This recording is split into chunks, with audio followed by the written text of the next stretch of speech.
Hi guys, in this video I will show you how to change font in Windows 10 or 11. So first of all, go into your search menu and type in settings. Open the settings app.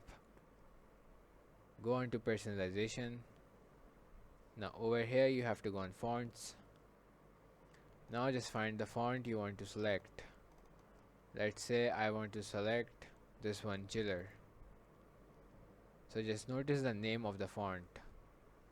Now go on to desktop. Right click, then click on new, then go on to text document. Name it whatever. Then open it. You have to type in the following code. Now over here you have to type in the name of the font. So for me it's Chiller. Now click on file, then click on save as. Now click on desktop and change this to all files and click font, name it as font.reg, then click on save. Once you have done that, close it out. Click on your file, right click on it and click on merge,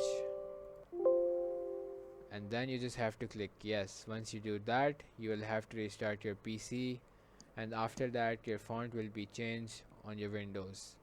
This is how you change your font in Windows 10 or 11. If this video helped you guys, please make sure to hit the like